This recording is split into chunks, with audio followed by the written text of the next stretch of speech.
మాతృదేవోభవ. మాటికి మాటికెచ్చుటకు మా కనులేమి సరోవరమ్ముల ఏటికి కానిపించవు మహేశ్వరీ జగన్మాత. మాటికి మాటికెచ్చుటకు మా కనులేమి సరోవరమ్ముల ఏటికి కానిపించవు మహేశ్వరీ. చూచడి గ్రంథరాజముల్ మాటకు మాట పెంచి అనుమానములెక్కువ సేయు. చూచడి గ్రంథరాజముల్ మాటకు మాట పెంచి అనుమానములెక్కువ సేయు. చిత్తమున్ కాటికి వంపనీయవు యకాయకి నిన్గనిపింపనిచ్చునే. చిత్తమున్ కాటికి వంపనీయవు యకాయకి నిన్గనిపింపనిచ్చునే. ఏబిఎన్ ఆంధ్రజ్యోతి ప్రేక్షక మహాశయులందరికీ నవజీవన వేదం అనే కార్యక్రమంలో 1489వ భాగానికి ప్రత్యేకించి లలితా సహస్రానికి సాగుతున్న సామాజిక వ్యాఖ్యలో 189వ భాగానికి స్వాగతం పలుకుతున్నాం. మనం 280వ నామాన్ని కూడా ముగించుకున్నాం. పద్మనాభ సహోదర్యై నమః. క్షేత్రరాజమైనటువంటి కాంచీ క్షేత్రంలో బ్రహ్మదేవుడు సృష్టి ప్రారంభంలో శక్తి కోసం, ఉపాయం కోసం, ఆలోచన కోసం తపస్సు చేస్తే అమ్మవారు విష్ణుమూర్తితో సహా సోదరునితో సహా పద్మం ధరించి పద్మాసనంలో ఉండి దర్శనమిచ్చింది. అందువల్ల పద్మనాభ సహోదర్యై నమః. ఆ పైన 281 శ్లోకం కూడా మారుతుంది అక్కడ. ఉన్మేష నిమిషోత్పన్న విపన్న భువనావళి సహస్రశీర్షవదన సహస్రాక్షి సహస్రపాత్. 66వ శ్లోకం ఇది. ఉన్మేష నిమిషోత్పన్న విపన్న భువనావళ్యై నమః.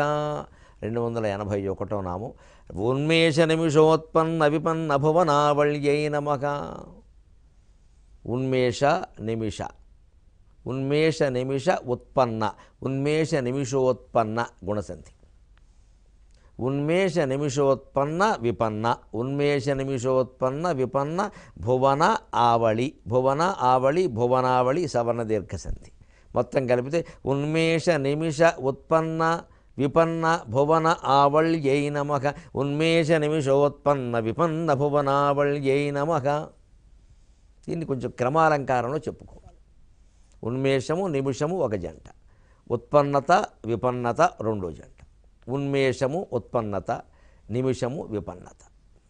నిమేషము అంటే కన్ను ముయ్యడం, ఉన్మేషము అంటే కన్ను తెరవడం, ఉత్పన్న అంటే పుట్టడం, విపన్న అంటే ఆపద మూసుకుపోవడం, నశించడం. భువనావళి అంటే బ్రహ్మాండముల సమూహం. ఉన్మేష నిమిష ఉత్పన్న విపన్న భువన ఆవళి భువనముల సమూహము కలిగిన దాన నీకు నమస్కారం. అంటే అమ్మవారు కన్ను తెరిస్తే ఈ బ్రహ్మాండాలన్నీ పుట్టే, ఆవిడ కళ్ళు మూసుకుంటే ఈ బ్రహ్మాండాలన్నీ పోతాయి. అంటే జీవితాన్ని అంత తీవ్రంగా తీసుకోవలసిన అవసరం లేదు. కేవలం ఒక స్పందన, ఒక రెప్పపాటు, ఒక సంకల్పం, అదే సృష్టిగా మారింది. ఆ సంకల్పం ఏమిటి అంటే, ఇక నిమ్మకి నీరెత్తినట్టుగా ఉన్నటువంటి చెరువులో ఆ మొదటి తరంగం ఎలా వచ్చిందో చూస్తే అర్థమవుతుంది. లేదు మనలోనే మనం పరిశీలించుకోవాలి అంటే, హాయిగా పడుకున్న మనం కలలోకి ఎలా పెడుతున్నామో పరిశీలించుకోవాలి. స్వప్నాంతం జాగరితాంతం చోభే ఏన అనుపశ్యతః అంటారు కఠోపనిషత్తులు. స్వప్నం నుంచి బయటకు వచ్చేటప్పుడు కానీ, లేదు మెలకువలోంచి స్వప్నంలోకి వెళ్ళేటప్పుడు కానీ ఆ అవస్థని సాక్షిగా ఉండి గమనించగలిగితే సృష్టి ఒక కళ అని నీకు అర్థమైపోతుందయా అన్నారు. అది మనకి గ్రహించడం ఇష్టం లేదు. ఎందుకంటే ఇదంతా నిజం కావాలి. మనం ఏదో భావేసుకోవాలి, ఎదుటివాడిని ఓ తోమేయాలి, అందరూ కిందకి వెళ్ళిపోవాలి, మనం ఒక్కళ్ళం పైన ఉండాలి ఇక్కడ. అప్పుడు మనం అందరికీ ఉపదేశం చెయ్యాలి. ఉపదేశం ఇంకోటి చేస్తే మనకు నచ్చదు. ఉపదేశం మంచిదే కానీ అది మనం చెయ్యాలి. పరోపకారం మంచిదే కానీ అది మన పేరు మీద ఉండాలి, మనకి పేరు రావాలి. దానివల్ల సేవ ఎవరో ఒకరు చేస్తున్నారు, పోనీ వారికి రాని మనకి పేరు రావాలి. అందుకే సంస్థల్లో, స్వచ్ఛంద సంస్థల్లో కూడా తగాదాలు వస్తూ ఉంటాయి. ఎందుకంటే ఈగో ప్రాబ్లం అంటారు ఆంగ్లంలో, అహంకార సమస్య. అహంకారమే సమస్య అయిపోయింది అక్కడ. ఎంతసేపు నువ్వేనా, నేను ఏమైంది, ఎంతసేపు జీవితాంతం వాడే, నష్టం ఏమిటి? పని జరుగుతుంది కదా. జీవితాంతం రామచంద్రమూర్తినే రాజుగా అంగీకరించారు. లక్ష్మణుడు కానీ భరతుడు కానీ శత్రుఘ్నుడు కానీ రాజ్యాన్ని కోరలేదు. జీవితాంతము ధర్మరాజునే రాజుగా అంగీకరించారు. పాండవులు నలుగురు రాజ్యం కోసం ప్రయత్నం చేయలేదు. ఆయన ఇచ్చినా పుచ్చుకోలేదు. వీళ్ళు అంతే, వాళ్ళు అంతే. ఎంతోమంది హిందూ చక్రవర్తులు దేశాన్ని పాలించిన వాళ్ళు జీవితాంతం వారు ఒక్కరే పరిపాలించారు. వారు ఉన్నంతకాలం కొడుకు కానీ తమ్ముడు కానీ ఎవ్వరూ మనకు దాన్ని ఆశించిన దాఖలాలు కనపడవు. ఇక్కడ ఈ వైదిక నాగరికతే దానికి కారణం. త్యాగేనైకే అమృతత్వ మానసు. ఈ రాజులందరూ ఆ ధర్మాన్ని చక్కగా పాటించారు. ఏదో తండ్రి వృద్ధుడైపోయి వానప్రస్థానికి వెళ్ళిపోతూ కొడుకు రాజ్యం అప్పగిస్తేనే తీసుకున్నారు. అంతవరకు యువరాజుగా ఉండి ఆయన శిక్షణ పొందాడు. ఈ పెద్ద రాజులు కూడా అంత స్వార్థంతో వ్యవహరించారు. వాళ్ళకి ఏదో 50 60 రాగానే చక్కగా అప్పగించి పారేశారు. ఇక ఊరికే బావుకుందామని ప్రయత్నం చేయాలి. 60 ఏళ్ళు రాగానే వాళ్ళు వానప్రస్థానికి వెళ్ళిపోయారు. ఏదో 2 కుండపెడతలు పట్టుకుని వెళ్ళిపోయారు. 2 పళ్ళు తిని బతికారు. దొరికితే అది కూడా, దొరక్కపోతే ఉపవాసమే, కార్తీక సోమవారమే. ఇంతటి మహారాజ్యాన్ని పరిపాలించిన వాళ్ళు మలమల మాడిపోవడానికి కూడా సిద్ధపడ్డారండి. అది ఈ దేశాన్ని పాలించిన చక్రవర్తుల లక్షణం. ఏం నేర్చుకుంటున్నాం మనం వారసత్వం నుంచి? మనం అంత మలమల మాడిపోవక్కర్లేదు, ఎదుటివాడిని మాడి చేయకుండా ఉంటే చాలు. జీవితం అర్థం కావాలి అంటే ఈ మంత్రానికి అర్థం తెలియాలి, ఈ నామానికి. ఎందుకు అంత కంగారు పడిపోయి ఇంత చేస్తే ఒక సంకల్పం, ఒక స్పందన, అంతే. అది ఆ సముద్రంలో, ఆ చెరువులో ఆ తరంగం వల్ల అది కదిలి ఇంకోటి కదిలి, దానివల్ల ఇంకోటి కదిలి, మొత్తం చెరువు అంతా ఇలా తరంగాలు వస్తాయి. ఎందుకని తీరుగా ఒడ్డును కూర్చున్న వాడు తినగా ఉన్నాడు, ఓ రాయేస్తాడు. చల్లగా చెరువు అంతా అలాగ తరంగాలు ఏవీ లేకుండా అలా మామూలుగా ఉందనుకోండి, ఈ ఒడ్డును కూర్చొని కూరాడు తినగా ఉండగా వీడో రాయేస్తాడు. పైగా ఇలా దాన్ని క్రికెట్ బాల్ మంచి బౌలింగ్ వేసినట్టు వేస్తాడు. ఇక్కడ వేసేసరికి అది ఇలా ఎగురుతూ వెళ్ళి మొత్తం తరంగాలు మయం చేసేస్తుంది.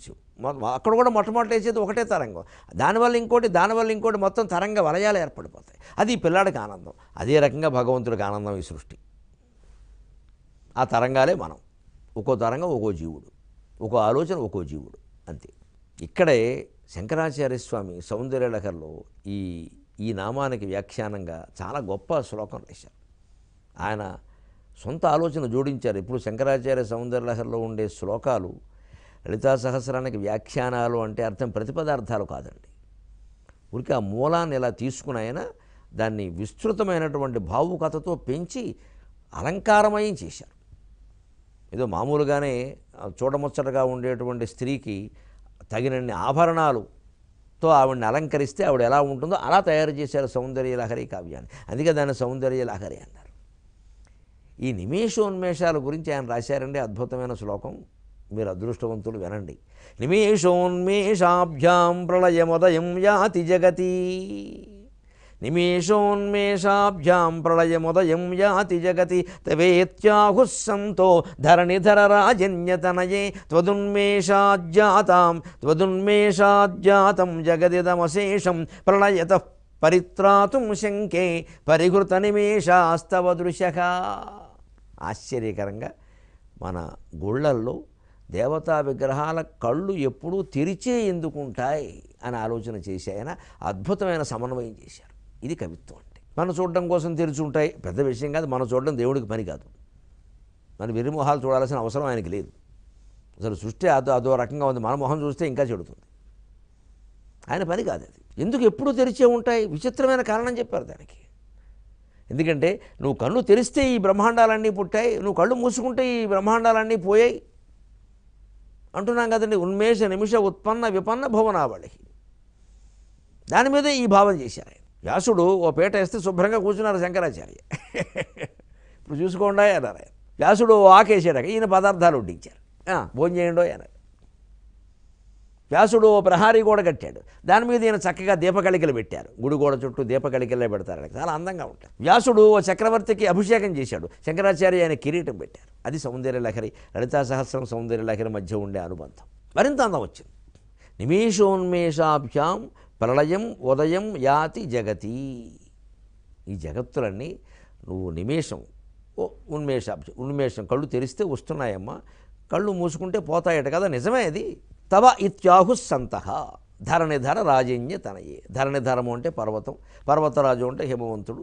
ధరణిధర రాజన్య తనయ అంటే పర్వతపుత్రిక అయిన ఓ పార్వతీదేవి. నువ్వు కళ్ళు తెరిస్తే ఈ బ్రహ్మాండాలన్నీ పుట్టడం, నువ్వు కళ్ళు మూసుకుంటే ఈ బ్రహ్మాండాలన్నీ మాయమైపోవడం నిజమేనమ్మా. నిమేషోన్మేషాభ్యాం ప్రళయముదయం యాతి జగతి. తవేత్యాహుః సంతో ధరణిధర రాజన్య తనయే. త్వదున్మేషాజ్జాతం జగదిదమశేషం ప్రళయతః పరిత్రాతుం శంకే పరిహృత నిమేషాస్తవ దృశః. సాధారణంగా అమ్మవారు తల్లి కదండి, మరి తల్లి భావన ఎలా ఉంటుంది? పుట్టిన బిడ్డకి ఏదైనా జరుగుతుందంటేనే తలడెళ్ళిపోతుంది, చిన్న అనారోగ్యం వస్తుందంటేనే, కాస్త చలిగాలి తగులుతుంది అంటేనే కంగారు పడిపోతుంది కదా తల్లి. మృత్యు వస్తుందంటే భరించగలదా? మృత్యుకటికమని శూద్రకుని యొక్క అద్భుతమైన నాటకం ఉంది. దాన్ని మేము 9వ తరగతిలో ఉన్నప్పుడు మాకు ఉపవాచకంగా పెట్టారండి. విచిత్రం. అందులో కూడా ఉపవాచకంలో ఒక కథ, అది 6 కథలు ఉండేవి అందులో మృత్యుకటికం కథ ఒక కథ తెలుగు వచనంలో రాశారు ఎవరో మహానుభావులు, గ్రాంథిక వచనంలో. అందులో మొట్టమొదటి మాట ఎలా ఉంటుందంటే, ఓ కథ ఎలా మొదలు పెట్టాలా నాకు అప్పుడు వచ్చింది ఆలోచన. ఆ కవిత్వం మీద, ఆ కథ మీద, ఆ సృజనాత్మకత మీద ఆసక్తి అలాంటి వాటి వల్లే పెరిగింది. ఆ కథ ఎలా మొదలవుతుందంటే, మృత్యుకటికం అంత గొప్ప నాటకంలో మొట్టమొదటి వాక్యం, చలిగాలి వీచుచున్నది రతనిక ఈ ఉత్తరీయమును గొంపోయి ఆ బాలునిపై గప్పము. ఇది మొదటి డైలాగ్ ఆ కథలో, మొదటి సంభాషణ. సో ఎవరంటున్నారు, ఎవరు ఆ రతనిక, ఎవరు ఈ చెబుతున్నది ఎవరు, ఆ బాలుడెవరు ఏం తెలియదు. చలిగాలి వీచుచున్నది రతనిక ఈ ఉత్తరీయమును గొంపోయి ఆ బాలుడిపై గప్పము. చారుదత్తుని మాట విని రతనిక వచ్చి ఆ ఉత్తరీయమును గొంపోయి గప్పనిది. ఆ బాలుడే లోహితుడు, ఏదో ఉంటుంది ఆ పేరు, రాహులుడో ఏదో ఉంది ఆయన పేరు. ఇక అక్కడి నుంచి చారుదత్తుడు కథ. అంటే చారుదత్తుడు అప్పటికే పేదరికంలో ఉన్నాడు. అయినా ఆయన మిత్రుడైన మైత్రేయుడు, సేవకురాలైన రతనిక ఆ కుటుంబాన్ని విడిచిపెట్టలేదు. మీరు జీతం ఇవ్వకపోయినా సరే మీ దగ్గర పనిచేస్తామన్నారు. వాళ్ళ అనుబంధం అటు ఉంటుంది. జీతాల కోసం చేసే రకాలు కాదు.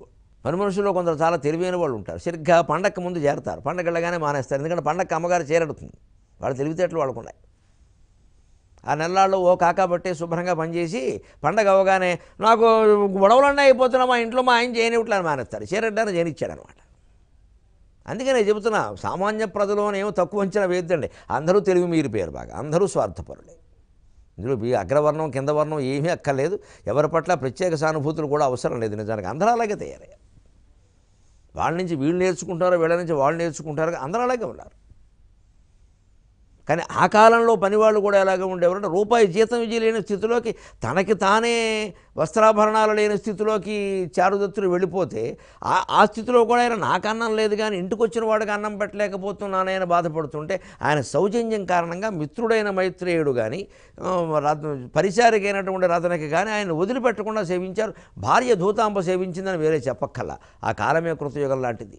అలాగా అది ఎలా మొదలవుతుందో, చలిగాలి వీచుచున్నది రతనిక ఈ ఉత్తరీయమును గొంపోయి బాలునిపై గప్పము. ఆయన అప్పటి నుంచి యజమాని కాబట్టి పేదవాడైనా ఆ యజమాని లక్షణం బాలేదు. చెప్పడం ఈయన వెళ్ళి కప్పడం, ఎవరో వెళ్ళి ఎవరినో వెళ్ళి కప్పమంటాడు. కానీ దాన్ని వాళ్ళు అలా గౌరవించారు.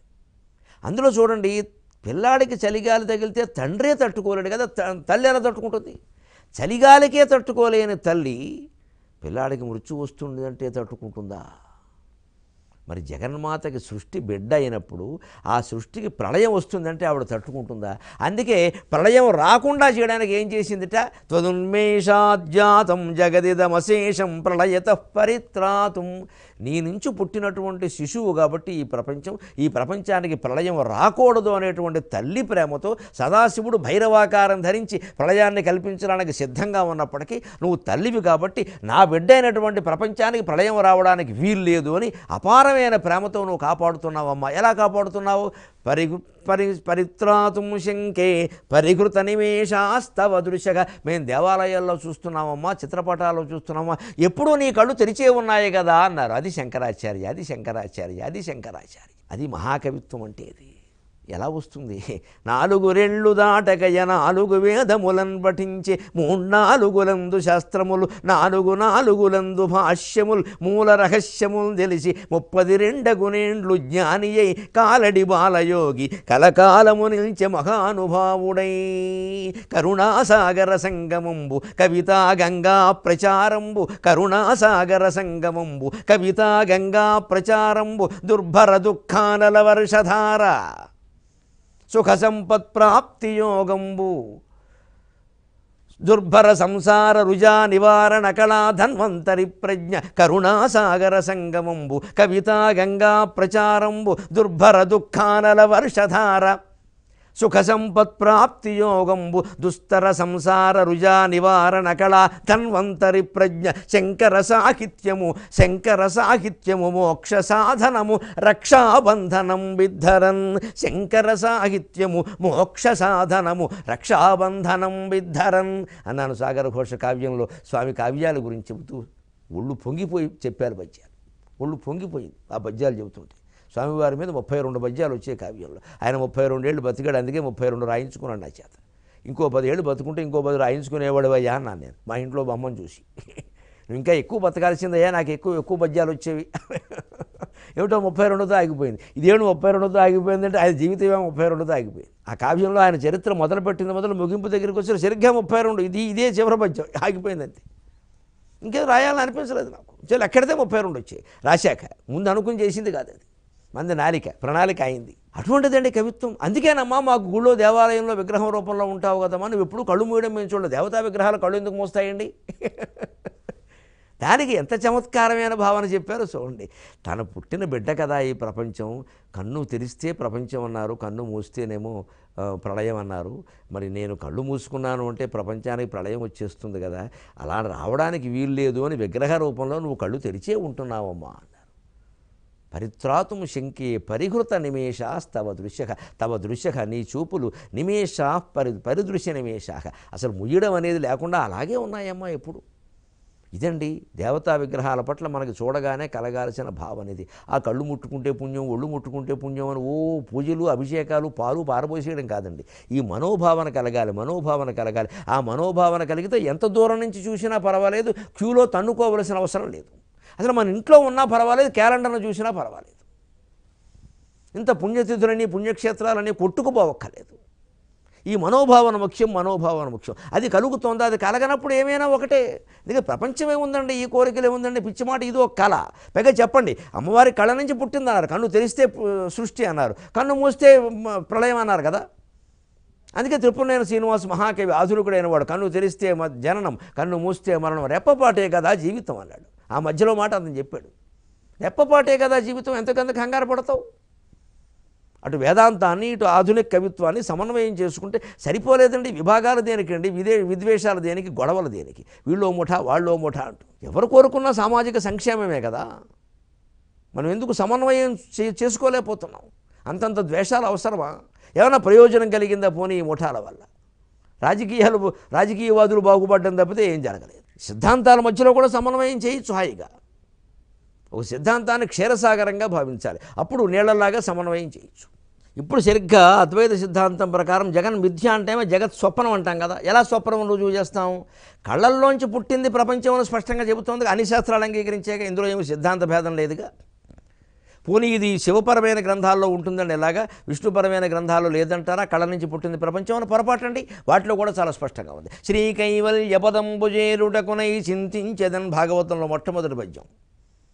శ్రీకైవల్య పదంబుజేరుటకునై చింతించెదన్ లోకరక్షైకారంభకు భక్తపాలన కళా సంరంభకు ధనవోద్రేక స్తంభకు కేళిలోల విలసదృగ్జాల సంభూత నానాకంజాత భవాండ కుంభకు మహానందాంగనాడింభకు శ్రీకైవల్య పదంబుజేరుటకునై చింతించెదన్ అని పోతనామాచ్యుడు మొదటి పద్యం రాశాడు. అందులో చూడండి, కేళిలోల విలసత్ దృగ్జాల సంభూత నానా కంజాత భవ అండ కుంభకున్ చింతించేదన్. కేళిలోల విలాసంగా లక్ష్మీదేవికి సూర్యకి అలా చూశాట. దృగ్జాల ఆయన కళ్ళల్లోంచి, సంభూత పుట్టేయట. సరిగ్గా ఇదే ఉన్మేష నిమిషోత్పన్న విపన్న భువన వాళ్ళకి. ఈ నామమే అక్కడ తెలుగు పద్యంలో ఉంది. అక్కడ విష్ణుమూర్తి అన్నారు, అంతకంటే ఉంది. మనం ఇప్పుడు విష్ణుమూర్తి పార్వతీదేవాన్ని చర్చలు చేయక్కల, రెండు ఒకటే అమాయక చక్రవర్తి. అది ఒక శక్తి. దానికి పోతన గారు పెట్టిన పేరు విష్ణువు, భాగవతంలో వ్యాసుడు పెట్టిన పేరు. అదే వ్యాసుడు లలితా సహస్రంలో పెట్టిన పేరు లలిత. లలిత వేరు, విష్ణువు వేరు, శివుడు వేరు, నువ్వు వేరు, నేను వేరు కాదు. ఈ వేరే మొత్తం వేరు పురుగులా తినేస్తుంది మనని. ఆ వేరేనే భావనే పోగొట్టుకోవాలి. అందుకని అన్నీ అలాగే ఉన్నాయి. కళల్లోంచి పుట్టింది మొత్తం సృష్టి కాదండి. సృష్టికి ప్రధానమని భావిస్తున్నటువంటి దేవతల సమస్తం, సృష్టికి మూలమైన మన్మథుడు కూడా కళ్ళల్లో నుంచే పుట్టాడు అనడానికి మనకి ప్రమాణాలు ఉన్నాయి. కీళిలో విలస దృగ్జాల సంభూత. శ్రీ మహావిష్ణువు యొక్క చూపుల సమూహం నుంచి నాన్న పుట్టాడు. ఏమిటి సంభూత? ఏమిటి? నానా కంజాత భవ అండ కుంభకు. నానా అంటే అనేకములైన, కంజాతం అంటే పద్మం, కంజాత భవుడు అంటే పద్మం నుంచి పుట్టినవాడు బ్రహ్మ, కంజాత భవాండం అంటే బ్రహ్మాండం. ఈ బ్రహ్మాండం అనేటువంటి కుంభకాలన్నీ కూడా అనేక బ్రహ్మాండాలన్నీ విష్ణుమూర్తి చూపుల్లోంచి పుట్టాయని చెప్పారా లేదా? అంతేకాదు, ఇంకా ప్రమాణం. మన్మధుడు, సృష్టికి మూలమైనటువంటి మన్మధుడు ఎలా పుట్టాడు? ప్రాప్తం పదం ప్రథమతః ఖలు యత్ ప్రభావాత్. కనకధారాస్తవంలో ప్రాప్తం పదం ప్రథమతః ఖలు యత్ ప్రభావాత్ మాంగళ్యభాజి మధుమాతిని మన్మథేన మయ్యాపతే తదిఘమంధరమీక్షణార్థం మందాలసం చ మకరాలయ కన్యకాయాః. అమ్మా, నీ చూపులు నారాయణమూర్తి చూపులు కలిసినప్పుడే సృష్టికి మూలమైన మన్మధుడు పుట్టాడమ్మా, మిగిలిన సృష్టి అంతా వాడే పుట్టించాడమ్మా అన్నారు. మన్మధుడు పుడితే చాలుగా ఆ మన్మధుడు మొత్తం ప్రపంచం అంతా వ్యాపించాడు. మిగిలిన మొత్తం 750 కోట్ల మంది జనమును, చరాచర జీవరాశులు, 84 లక్షల జీవరాశులు, ఒక్కో జీవరాశులు అనంతకోటి జీవ సమూహం మన్మథ భావాల వల్లే పుట్టాయి. లైంగికత్వం లేకపోతే సృష్టి ఎందుకు వృద్ధి చెందుతుంది?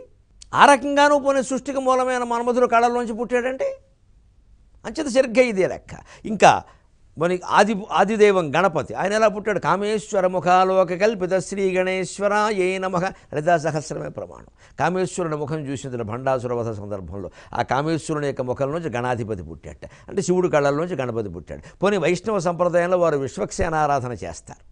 పోనీ ఆ విశ్వక్సేనుడు ఎక్కడ పుట్టాడు? కాశీఖండంలో ఉంటుంది స్పష్టంగా. శివుడు అమ్మవారి కేసు చూశాట, అమ్మవారి కళల్లోంచి విశ్వక్సేనుడు పుట్టాడు. అమ్మవారి కళల్లోంచి విశ్వక్సేనుడు పుట్టాడా? శివుడు కళల్లోంచి ఏమో వినాయకుడు పుట్టాడా? విష్ణుమూర్తి కళల్లోంచి అనేక బ్రహ్మాండాలు పుట్టాయా? లక్ష్మీనారాయణుల చూపుల్లోంచి సృష్టికి మూలమైన మన్మధుడు పుట్టాడా? అసలు మొత్తం అనేక బ్రహ్మాండాలు పుట్టడము గిట్టడము కూడా కళ్ళు తెరిస్తే జరుగుతోంది, కళ్ళు మూస్తే జరుగుతోందా? అంటే కంటి నుంచి పుట్టేది ఏమిటండి? కళ.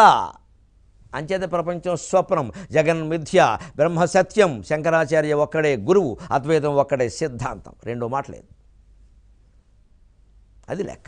ఇన్ని ప్రమాణాలు ఉన్నాయి. జీవితాన్ని స్వప్నంగా భావించడం అలవాటు చేసుకునే వరకు, ఇది ఒక భ్రమ అని తెలుసుకునే వరకు ఏ దుఃఖం నుంచి మనం బయటపడలేం. అన్ని దుఃఖాలకి అది ఒక్కటే జవాబు. అవగాహన అంటే అదే అవగాహన. ఇది భ్రమ అనే అవగాహన, ఇది కళ అనే అవగాహన.